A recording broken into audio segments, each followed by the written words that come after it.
Mr. Speaker, Skyport is the ILF-rated International Airport's aerodrome certificate holder.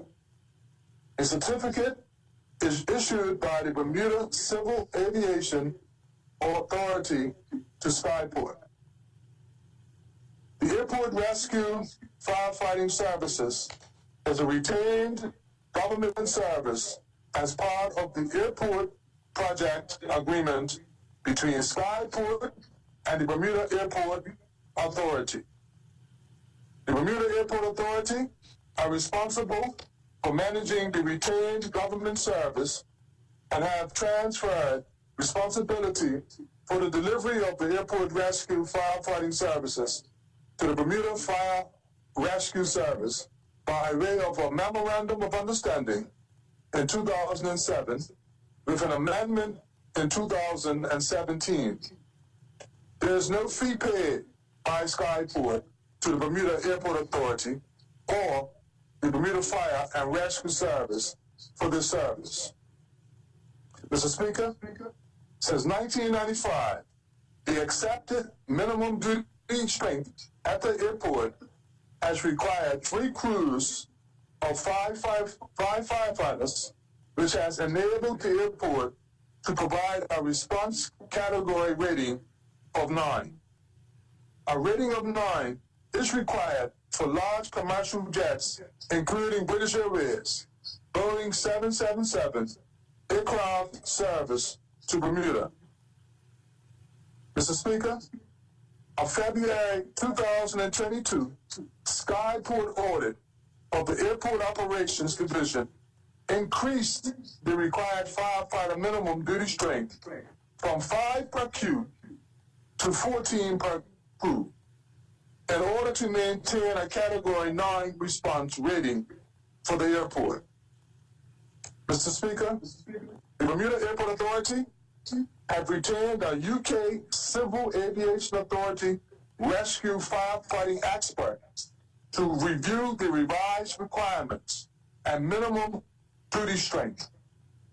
The expert has completed his on-island review, and his report is expected shortly.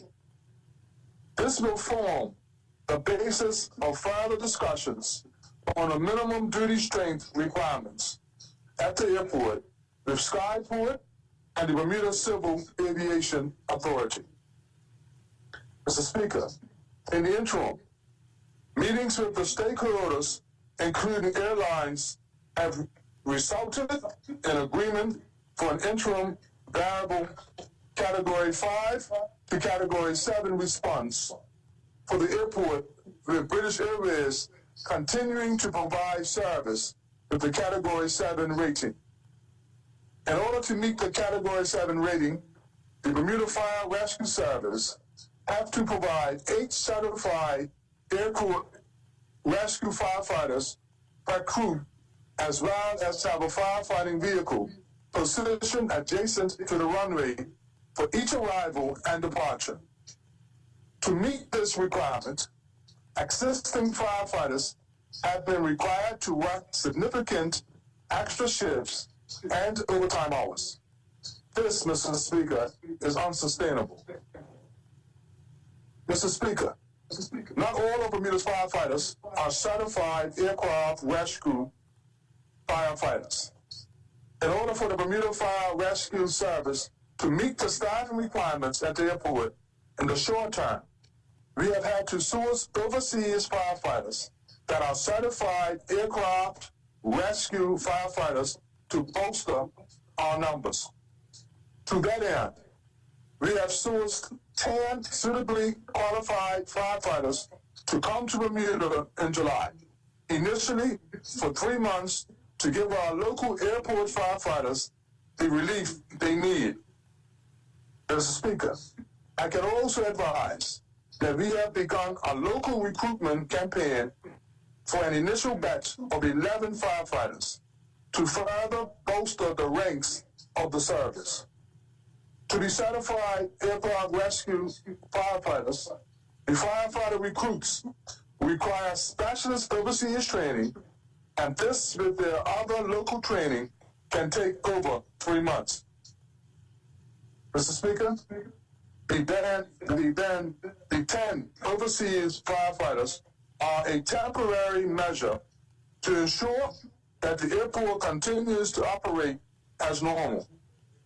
Once we have agreed the final minimum duty strength requirements for the airport, we will look at all options for meeting those requirements, and I will provide an update to this honorable House at that time.